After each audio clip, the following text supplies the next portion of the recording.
ప్రస్తుతం మనతో పాటు R&D road and development corporation chairman Malreddy Rama Reddy గారు ఉన్నారు. రన్నర్ కార్యకర్తలకి రేవంత్ రెడ్డి గారు చాలా పెద్ద పీట ఇస్తున్నారు అని చెప్పేసి, సో అదే రేవంత్ రెడ్డి గారు ఎలక్షన్స్ ముందు ఎవరైతే పార్టీ ఫిరాయింపుదారులు ఉన్నారో వారిని రాళ్లతోటి కొట్టండి, అసెంబ్లీ గేట్ కూడా తాకనివ్వకుండా చేయండి అని చెప్పేసి, మరి అదే రేవంత్ రెడ్డి గారు ఈరోజు దాదాపు 7 మంది ఎమ్మెల్యేలని 6 మంది ఎమ్మెల్సీలని రాత్రికి 12 గంటలు 1 గంటల టైంలో జాయిన్ చేసుకోవడం, ఒక ముఖ్యమంత్రి అయి ఉండి ఎమ్మెల్యేల ఇంటికి వెళ్ళి మరి వారిని ఆహ్వానించడం అనేది జరుగుతుంది. ఇది ఒక ముఖ్యమంత్రి లెవెల్ చేసే పనులు కాదేమో అని చెప్పేసి. విధంగా మేము ఎవరిని బతలాడేమో తీసుకురావట్లేదు. వాళ్ళ అభివృద్ధి గురించో లేకపోతే కేసీఆర్ మాటలు నచ్చకనో అందులోకెళ్ళి వస్తున్నాడు. ఇంకా బీఆర్ఎస్కు మళ్ళీ ఫ్యూచర్ లేననేది.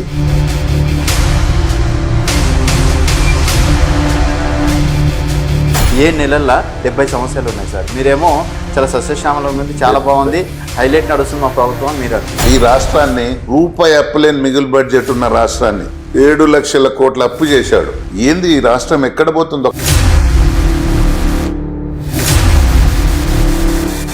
ఇలా మా ముఖ్యమంత్రి గారు మా మంత్రులు రోజుకు 18 గంటలు పనిచేస్తున్నారు.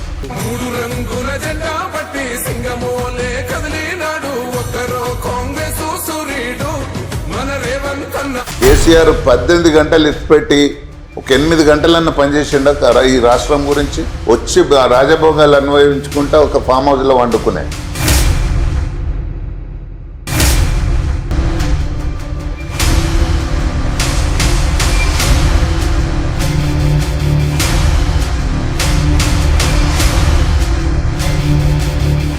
Welcome to Vibrant TV. ప్రస్తుతం మనతో పాటు R&D road and development corporation chairman Malreddy Rama Reddy గారు ఉన్నారు. నమస్తే రామరెడ్డి గారు. నమస్తే రాజు.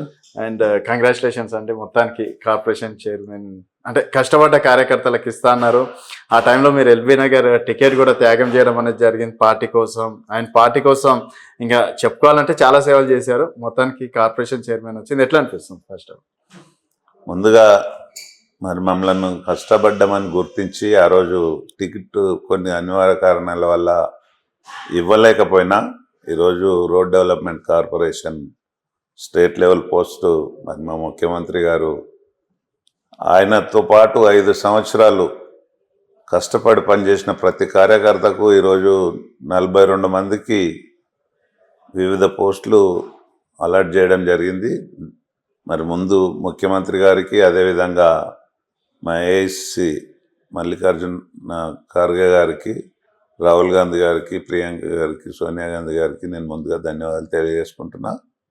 ఈ రాష్ట్రంలో కాంగ్రెస్ పార్టీని అధికారం తేవటానికి ఈ ముఖ్యమైన కార్యకర్తలు అందరూ ఎమ్మెల్యే టికెట్లు ఆశించారు. కొన్ని కారణాల వల్ల కొంతమందికి ఇవ్వలేకపోతే వాళ్ళందరికీ న్యాయం చేసే విధంగా ముఖ్యమంత్రి గారు నిర్ణయం తీసుకున్నాడు. ఒకే రోజు 35 మందిని మరి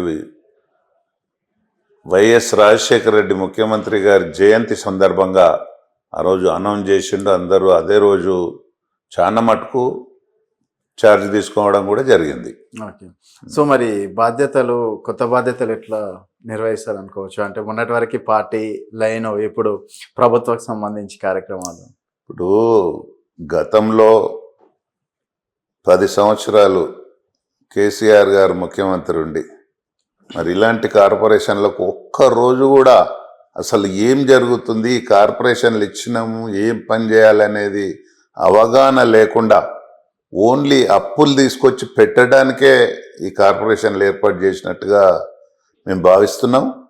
ఎందుకంటే ఈ కార్పొరేషన్ కూడా 4200 కోట్లు అప్పు తీసుకొచ్చి పెట్టారు.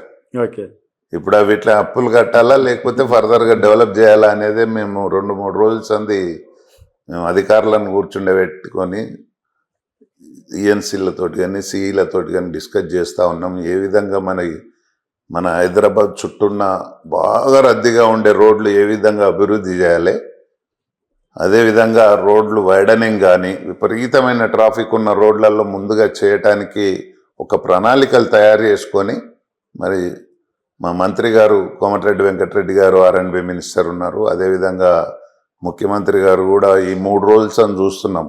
వెంకటరెడ్డి గారు కానీ ముఖ్యమంత్రి గారు కానీ ముందు యాక్సిడెంట్లు లేకుండా చేయటానికి వాళ్ళు ప్రయారిటీ ఇస్తున్నారు. ఈ 3 రోజులు అంది ఫస్ట్ అదే ప్రయారిటీలో పెట్టుకున్నారు.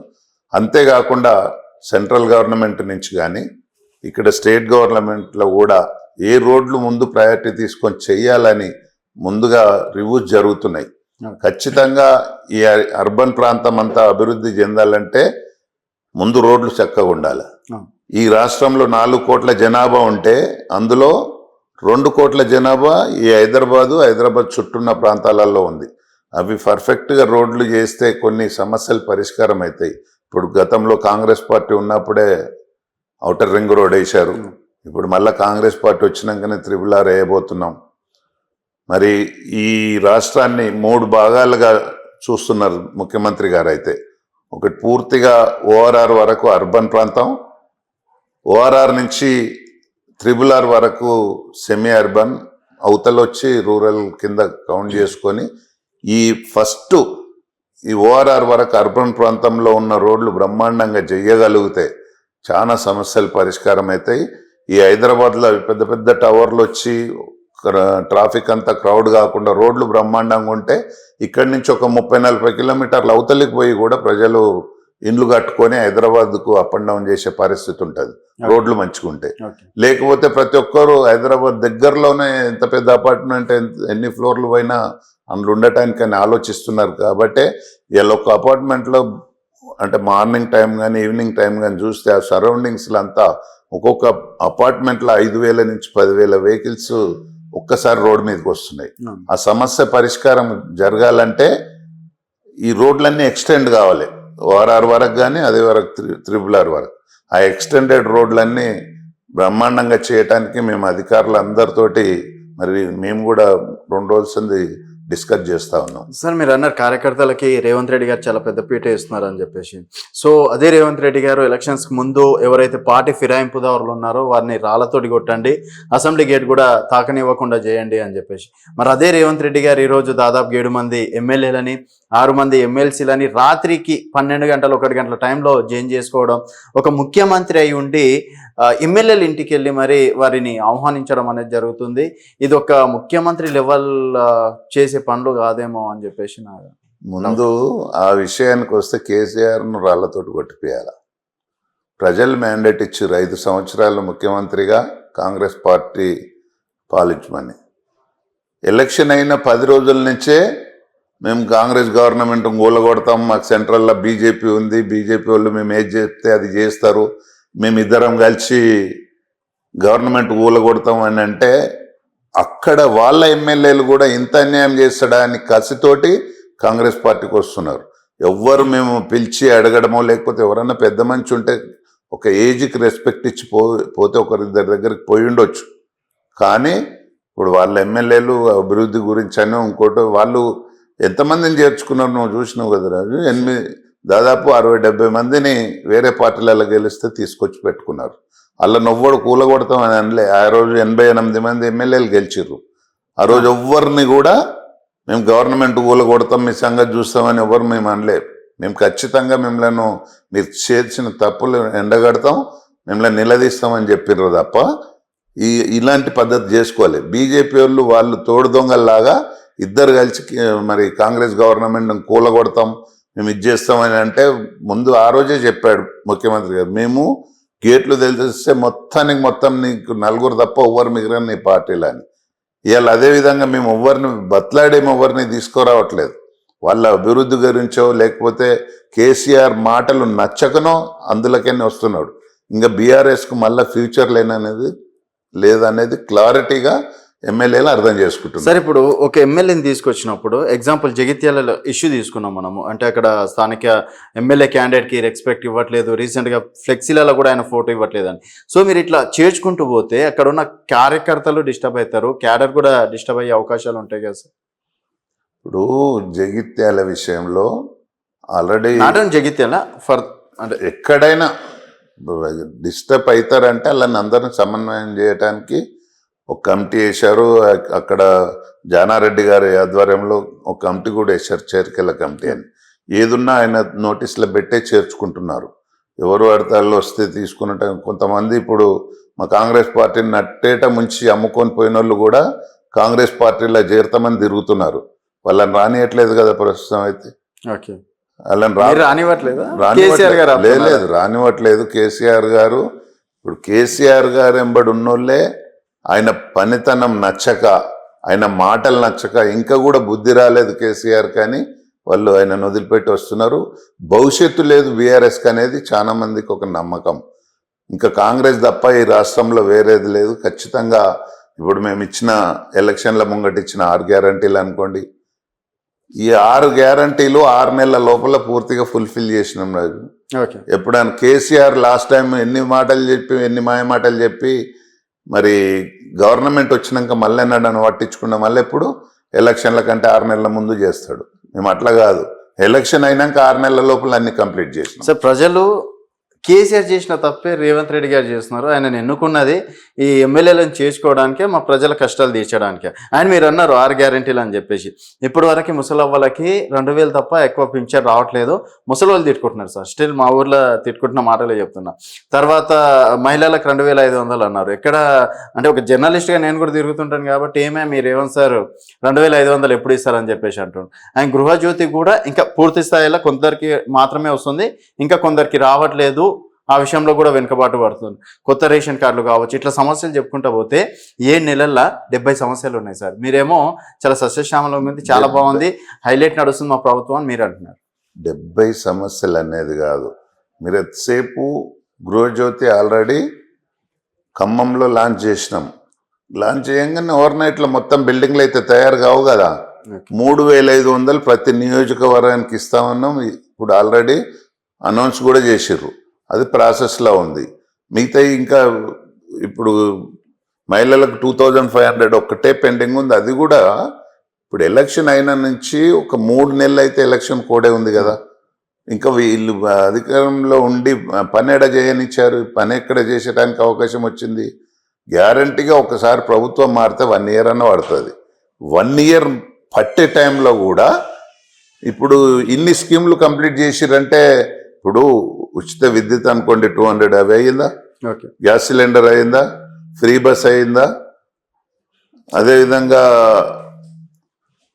3 అయినాయి సార్. 3 ఎందుకైనా 6 కంప్లీట్ అయినాయి. ఒక మహిళలకి రుణమాఫీ అవుతుంది కదా, అవుతుంది కదా. సీఎం ఆగస్టు లోపల అది కంప్లీట్ అయిందా? వాళ్ళకి 4000 పెన్షన్ ఇంకా రావట్లేదు సార్. అవి 2 పెండింగ్ ఉన్నాయి కదా సార్, 2 పెండింగ్ ఉన్నాయి. ఇప్పుడు ఎవరన్నా వేరే పార్టీ వాళ్ళు అడిగినందుకు వాళ్ళు ఏం చేసారు ఒక్కసారి వెనకకి మళ్ళీ చూసుకోమనండి, తెలుస్తుంది. ఖచ్చితంగా 1 by 1 ఇంతకంటే ఫాస్ట్గా మీరు దేశంలో ఏదన్నా, ఇప్పుడు మోదీ ఒక్కొక్కరి అకౌంట్లో 15 లక్షలు వేస్తున్నాడు. ఈ రోజు వరకు వేసిండా? 10 సంవత్సరాలు, 11వ సంవత్సరం నడుస్తుంది. సంవత్సరానికి 2 లక్షలు. మోడీ చెప్పింది ఏంటంటే నల్లధనం ఏదైతే ఉందో మనం పూర్తి స్థాయిలో బయటకు తీస్తే ఒక్కొక్కరి అకౌంట్ లో 15 లక్షలు పడేంత డబ్బు సొమ్ము మన దేశంలో ఉందని చెప్పారు. అని చెప్పేసి అనలేదు. దందాన్ని అకౌంట్ లో ఓపెన్ చేయించుకున్నాడు, అకౌంట్ లో వేపిస్తామని చెప్పి వేయలే కదా. సంవత్సరానికి 2 లక్షల ఉద్యోగాలు ఇస్తాడు, ఇచ్చిండా? 10 సంవత్సరాల ఇయ్యాల దాకా కూడా 60-70 ఉద్యోగాలు కూడా సెంట్రల్ గవర్నమెంట్ ఇవ్వలేదు. వాళ్ళు మాట్లాడుతున్నారంటే వాళ్ళు ఏం చేసి, మేము ఖచ్చితంగా మేము చేసినాం, వాళ్ళని చేయమనండి. ఇవాళ మేమన్నా 6 గ్యారంటీలలో ఈ 2 తప్ప అన్ని కంప్లీట్ చేసినాం కదా, ప్రాసెస్ చేసినాం కదా. అవి ఇంకంతకంటే ఏం చేయమంటూ, అదే 6 నెలలనే. మేము ఎలక్షన్లు చూడట్లేదు, లేకపోతే ఇంకోటి చూడట్లేదు కదా. ఎలక్షన్లు అయిపోయినాయి, ఇప్పుడు 2 ఎలక్షన్లు అయిపోయినాయి. ఎలక్షన్ గురించి కూడా ఆలోచన చేయకుండా ఇవాళ ఒకవేళ ఇవ్వకపోతే మళ్ళీ 5 ఏళ్ళ నాడు కదా, ఇంకొక 6 నెలలు ఏడాది పోయినాక ఇవ్వచ్చు అనుకోవచ్చు కదా. ఇప్పుడు రుణమాఫీ కూడా ఇవాళ లాస్ట్ టైం కేసీఆర్ 10 సంవత్సరాలలో ₹1,00,000 ఇస్తాం, చేయలేకపోయాడు. మేము 6 నెలల్లో 2 లక్షల రూపాయలు ఒకేసారి ఇవ్వడం అంటే నువ్వు మాటలు కాదు కదా. 40,000 కోట్లు. మరి ఇవన్నీ ఎక్కడికైనా తెస్తారు? ఈ రాష్ట్రాన్ని రూపాయి అప్పులేని మిగులు బడ్జెట్ ఉన్న రాష్ట్రాన్ని 7 లక్షల కోట్ల అప్పు చేశాడు. ఏంది ఈ రాష్ట్రం ఎక్కడ పోతుంది? ఒక్కసారి ఆలోచించాలి. మనలాంటి వాళ్ళం అందరం, మీరు కూడా ఆలోచించాలి కదా. ఇలా ఏ కార్పొరేషన్ చూడు మొత్తం అప్పులు చేసి పెట్టారు. ఒక్క రోజన్న రివ్యూ జరిగిందా? ఇలా మా ముఖ్యమంత్రి గారు మా మంత్రులు రోజుకు 18 గంటలు పనిచేస్తున్నారు. కేసీఆర్ 18 గంటలు ఇచ్చిపెట్టి ఒక 8 గంటలన్న పనిచేసిండ ఈ రాష్ట్రం గురించి? వచ్చి రాజభోగాలు అన్వయించుకుంటా ఒక ఫామ్ హౌస్లో వండుకునే. ఈ అప్పులన్నీ కావటానికి కారణం మొత్తం అస్తవ్యస్తంగా అయిపోయింది పాలన మొత్తం. ఈ అప్పులు చేసిన దానికి రాష్ట్రం దేశంలోనే నెంబర్ 1 రాష్ట్రంగా ఉండే ఎక్కడ లేదు. ఇలా మిషన్ భగీరథ కింద 70,000 కోట్లు తీసుకొచ్చి ఖర్చు పెట్టారు. ఇవాళ ఒక 50% విలేజ్లకు కూడా నీళ్లు రావట్లేదు. ఊరికి వాళ్ళు మీలాంటి వాళ్ళని మాయమాటలు చెప్పి మీరు కూడా వాళ్ళగే చూపించుకొని ఇలా గ్రామాలలో పోయి ఎట్లయితే నువ్వు అడుగుతున్నావు ఈ 2 స్కీమ్లు ఇంకా రాలేదని, అట్లా నువ్వు ఓట్లు అడగం ఇంటింటికి నీళ్ళు వేయకపోతే అన్నాడు. నువ్వు ఒక్కనాడన్నా చూపించినావా ఇంటింటికి నీళ్లు రాలేదని? ఇవాళ మేము అన్ని వెరిఫై చేస్తుంటే ఎక్కడ నీళ్లు లేవు. ఇవన్నీ ఎక్కడ పోయినాయి డబ్బులు? ఎన్నడన్నా రివ్యూ ఉందా దీని మీద? వాళ్ళు బాగా చెయ్యలేరు, వాళ్ళకి పరిపాలన శాతం కాదని చెప్పేసే కదా మీకు ఇచ్చింది. సో మీరు వాళ్ళ లెక్కన రాజభోగాలకు వీటికి దూరంగా ఉండి డెఫినెట్గా 5 సంవత్సరాలు విజయవంతంగా చేస్తారా? లేకపోతే మీరు అందుకనే కేసీఆర్ గారు 10 సంవత్సరాలలో చేయలేంది మేము 5-6 నెలల్లో 95% కంప్లీట్ అయినాయి. ఓన్లీ ఒక 5% పెండింగ్ ఉంటే ఉండొచ్చు. నేను లేదన్నాను, ఇంకా టైం ఉంది. ఒక్కొక్కటి ఇప్పుడు రేపు రైతు బంధు ఇస్తే నెక్స్ట్ టార్గెట్ మహిళలకు 2,500 ఇవ్వడమే, వృద్ధాప్య పింఛన్లు పెంచడమే. ఇంకా ఈ 2 పెండింగ్ ఉన్నాయి కదా. మరి ఉన్న అప్పుల గురించి ఏ ఒక్కనాడు రోజు మీరు చూపించాల్సిన బాధ్యత కదా. ఈ దేశంలో ఇంత ఘోరంగా అప్పులు చేసిన రాష్ట్రం ఏది లేదు కదా. అవునా కదా? అది ఒప్పుకుంటావు కదా దానికి. మరి ఎక్కడ పోయినా ఈ డబ్బులన్నీ ఇన్ని లక్షల కోట్లు? 60 సంవత్సరాల కాంగ్రెస్ పాలనలో 60,000 కోట్లు సమైక్య ఆంధ్రప్రదేశ్కు ఉండే. ఇవాళ 10 సంవత్సరాలలో 6 సంవత్సరాలలో అనుకో 7-8 లక్షల కోట్లు అప్పు చేసి పెట్టారు. ఈ ఒక్క రాష్ట్రం, చిన్న రాష్ట్రాన్ని, బ్రహ్మాండమైన రాష్ట్రాన్ని నాశనం పట్టించారు కదా.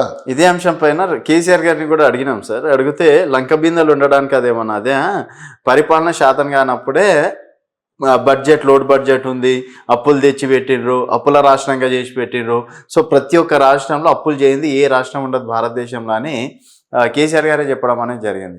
సో మీకు అడ్మినిస్ట్రేషన్ తెలియట్లేదా, లేకపోతే ఏదో నిండలు వేయాలి అని చెప్పేసి కేసీఆర్ మీద నిండలు వేస్తారు? ఒక కుటుంబ పెద్ద లాంటిది ప్రభుత్వం నడిపేటోళ్ళ చేతిలో. అవునా? ఎవడన్నా మన ఇంట్లో నువ్వు కొలువు చేసి 100 రూపాయలు సంపాదించి అందులో 50 ఖర్చు పెట్టి 50 వెనకేస్తున్నంటే మంచోడని అంటాం. ఇవాళ మనకేం చేశారు? ఉన్న భూములన్నీ అమ్ముకున్నారు, 7 లక్షల కోట్లు అప్పులు చేసి పెట్టారు. వాడు మంచోడా చెడ్డోడా? మేము ఇంకా ఏం అమ్మకుండా, ఏం అప్పులు కొత్తగా చేయకుండా, ఉన్న డబ్బులను జాగ్రత్తగా మిస్యూజ్ కాకుండా చేసుకొచ్చి ఇప్పటికీ ఇన్ని స్కీమ్లు ఇచ్చినాం. మరి వాళ్ళు ఇవ్వలే కదా. మేము అధికారంలో వచ్చినాక మేము కరెక్ట్ చేస్తున్నట్ట, వాళ్ళు అప్పులు చేసి పెట్టింది కరెక్ట్ చేసినట్ట? ఆలోచన చేయాలి కదా. మీలాంటి వాళ్ళు చూపించాలి జనాలందరికీ. ఇలా ప్రతి చదువుకున్న వ్యక్తి ఆలోచన చేస్తున్నాడు, ఇన్ని లక్షల కోట్లు అప్పు చేసి రాష్ట్రానికి ఏం చేసిరని. ఇలా హైదరాబాద్ ఎంత అస్తవ్యస్తంగా ఉన్నది చూడు. రేపు మా ముఖ్యమంత్రి గారు హైదరాబాద్ మీద స్పెషల్ ఫోకస్ పెట్టాడు. రోడ్లు కానీ, మూసీ డెవలప్మెంట్ కానీ, హైదరాబాద్లో ఎలాంటి ట్రాఫిక్ ఇబ్బందులు జరగకుండా అవన్నీ చేయడానికి 1 by 1 డైలీ వీటి మీద రివ్యూ పెడుతున్నారు. ఇప్పటికి 4 సార్లు సెంట్రల్లో గవర్నమెంట్ మనది లేకున్నా ప్రైమ్ మినిస్టర్ను 2-3 సార్లు కలిసిండు, నేషనల్ హైవేస్ మినిస్టర్ను కలిసిండు. మన రాష్ట్రానికి ఏవి రావాలన్నా వీటిని రోజు తిరిగి, వేరే ప్రభుత్వం మాకు ఆపోజిట్ గవర్నమెంట్ ఉన్నా కానీ మన రాష్ట్రం అభివృద్ధి కొరకు వాళ్ళ చుట్టూ తిరిగి మనం స్కీమ్స్ తీసుకురావడానికి ప్రయత్నం చేస్తున్నాం. అదే కేసీఆర్ గారు 10 ఏళ్లలో ఏ ఒక్కరోజన్నా సెంట్రల్ గవర్నమెంట్ దగ్గర పోయి మాకు ఇవి కావాలని అడిగిన దాఖలాలు ఉన్నాయా? ఏమైనా తీసుకొచ్చినట్టున్నాయా? మొన్న ఇక్కడ కంటోన్మెంట్ ఏరియాలో ఆ రోడ్ల సమస్య ఉండే, భూముల సమస్యలు ఉండే, ఒక్కొక్కటి క్లియర్ చేసుకొచ్చిండు కదా. ఇంత కష్టపడి పనిచేస్తున్న ఈ ప్రభుత్వాన్ని వాళ్ళు అనటానికి ఎట్లా అవకాశం ఉంది వాళ్ళకు? కనీసం ఇంకనన్నా బుద్ధి రాకపోతే ఎట్లా వాళ్ళకు? ఇంకా వాళ్ళ నిధులు వదిలిపెట్టిపోకపోతే ఎవ్వడు ఉండడు. రేపు వచ్చే మొన్ననే 17 ఎంపీలలో పోటీ చేయడానికి 5-6 ఎంపీలు క్యాండిడేట్లుగా డిసైడ్ చేసినాక ఆయన మీద నమ్మకం లేక పార్టీ మరి వేరే పార్టీలలో బీఫామ్ తీసుకొని పోటీ చేసారు. సార్ ఇప్పుడు మీ ప్రధాన ప్రతిపక్షం బీఆర్ఎస్ అనుకోవచ్చా బీజేపీ అనుకోవచ్చు? వాళ్ళిద్దరు పోటీ పడుతున్నారు, ఎవరు వస్తారో చూద్దాం తర్వాత. ఎందుకంటే ఇప్పుడు ప్రతిపక్షం లేదు, వాళ్ళ కోడికి జనాలు నమ్మే పరిస్థితి లేదు, బీజేపీకి కూడా నమ్మే పరిస్థితి మరి లేదు. అట్లాంటిది మీతో పాటు 8 సీట్లు సాధించడం అనేది జరిగింది, ఓటు శాతంలో కూడా పెరగడం అనేది జరిగింది. ఓటు శాతము 40% ఓటు బ్యాంక్ ఉన్న బీఆర్ఎస్ కేసీఆర్ గారి పార్టీ ఇలా 16% పడిపోయింది. అంటే 25% ఓటు బ్యాంకు వీళ్ళు బీజేపీకి ట్రాన్స్ఫర్ చేశారు కాబట్టి వాళ్ళకి 8 సీట్లు వచ్చినాయి.